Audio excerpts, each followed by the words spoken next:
Hay muchas formas de conocer un país y a su gente. A través de su cultura, de sus costumbres, de sus lugares, de su comida o de sus cifras. Sí, oíste bien. Los números pueden decirnos muchísimo sobre las características, la diversidad y las formas de vida en un país. ¿Te gustaría saber cómo? Cada 10 años se realiza una encuesta llamada Censo de Población y Vivienda para conocer las características de la población, dónde viven y su distribución en el territorio nacional. Un censo consiste en ir casa por casa realizando preguntas para poder introducir las respuestas en una base de datos y así estudiarlas y obtener cifras. Estas nos permiten saber cuántos somos, qué hacemos y dónde estamos, entre muchos otros datos interesantes. ¿Quieres conocer algunos de los resultados del censo de 2020? Prepárate para conocer de cerca cómo es la población de este país. De entrada, en México vivimos 126 millones de personas. La balanza se inclina un poco más hacia la cantidad de mujeres que de hombres, pero si revisamos cuántos tienen trabajo, la balanza indica que hay más hombres con empleo pagado que mujeres. Entre estos 126 millones de habitantes, hay 12.7 millones de niños y 12.3 millones de niñas. Eso quiere decir que de cada 10 personas, 2 son menores de 14 años. ¿Estás tú en esas cifras? Veamos qué podemos descubrir haciendo sumas y divisiones. Si sumamos las edades de todos los que vivimos en México, niños y niñas, recién nacidos, jóvenes, adultos, más personas de la tercera edad, y lo dividimos entre el número de habitantes, sabremos que el promedio de edad es de 29 años. Eso nos hace todavía un país que puede presumir de tener una población joven. ¿Quiénes vivimos en México? Casi todos somos mexicanos por nacimiento, pero una de cada 100 personas es de origen extranjero. De ellas, la mayoría nació en los Estados Unidos.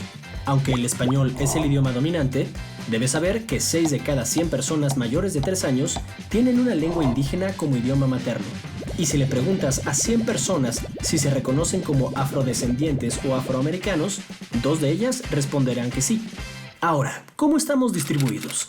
Si dividimos el número de kilómetros cuadrados de superficie que tiene nuestro territorio entre el número de personas que vivimos en México, obtendremos un dato que se conoce como densidad de población, o sea, ¿qué tan apretados vivimos?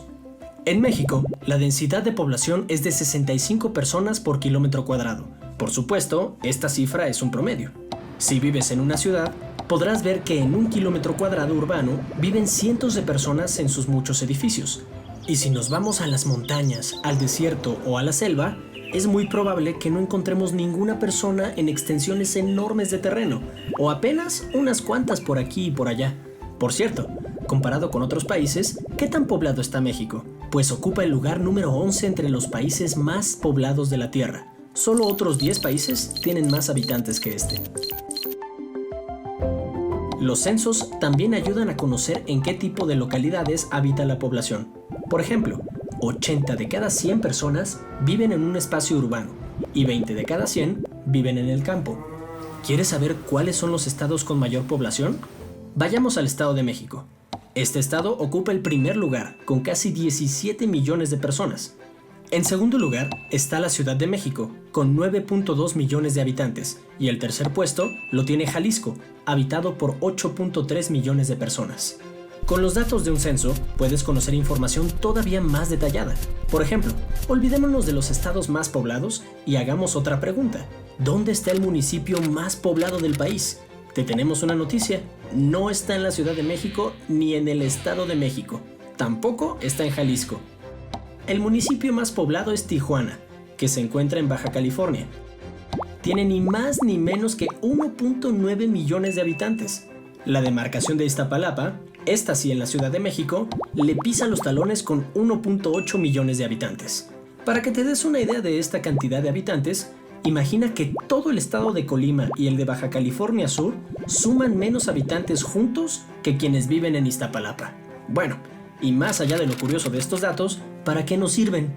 Pues para que quienes toman decisiones puedan tener una fotografía rápida de miles de datos que hablan de nosotros, los habitantes de México, y puedan calcular mejor las necesidades de servicios, de educación, de vivienda para los distintos lugares del país, entre muchas otras aplicaciones. Así como no es lo mismo organizar una casa para 4 personas que para 40, No es lo mismo organizar un país pensado solo en unos cuantos que conociendo realmente cuántas personas lo habitan, dónde se concentran, qué hacen y cómo pueden vivir mejor. Mira a tu alrededor y piensa, ¿vives en una localidad rural o urbana? ¿Crees que es una zona con alta densidad de población? ¿Qué otras características de población te corresponden?